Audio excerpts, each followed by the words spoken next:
Hey guys, wanted to talk about the GEC number 99. This is a farm and field.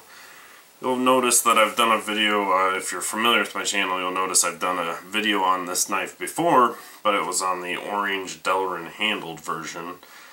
I sold that one and regrettably couldn't find one for a while again, and I just recently found a place that had them in stock again. I don't know if they're so popular that they're selling really fast, or if I think they're semi-new, so I don't know if GEC is just, I don't know, having trouble keeping up with demand or trying to gauge that.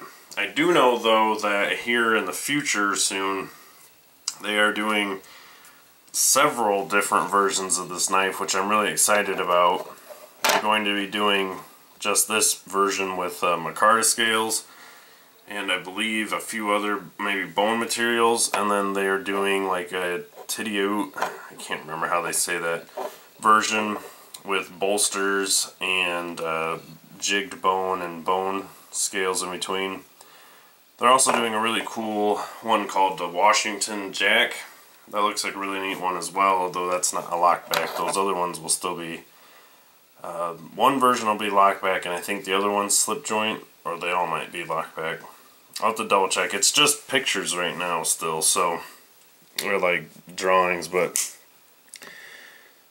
this knife is, I was going to do another video on it, kind of talking about how it's one of probably the best, it's in the very high performance range for what you can get in production knives. It's very thin stock. It's about like optional stock, although it doesn't have such a drastic taper. That's because the distal taper is just, there isn't much of one at all.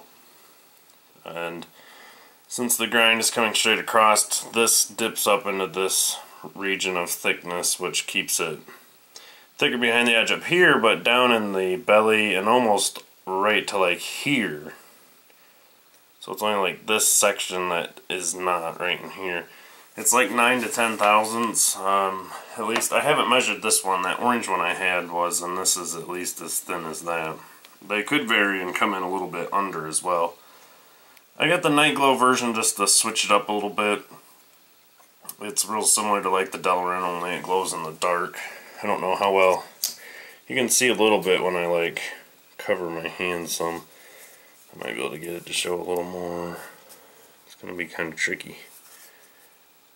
I don't know if you can kind of see it glowing in there. Not really, it's too much light. Maybe if I dim it a little bit. There you can see it wanting to glow. And it actually glows really bright without much charging.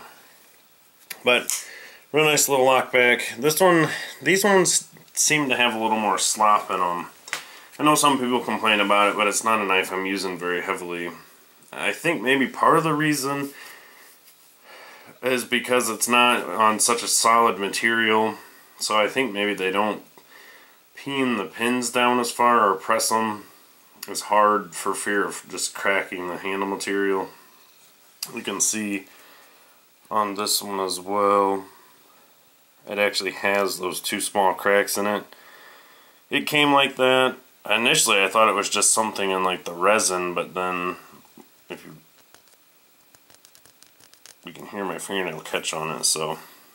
But I think it's like $58 shipped, so a delicate price range, and it'll actually, maybe not quite, and I don't think edge retention would be ginormous difference, but this is about half the thickness of a Delica behind the edge. So you get very high performance.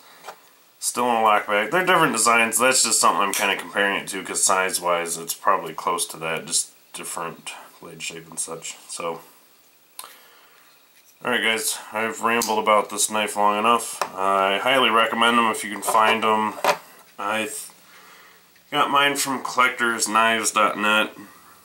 They have a real good selection of GEC stuff. So, alright guys, thanks as always for watching, and I'll see you in the next video.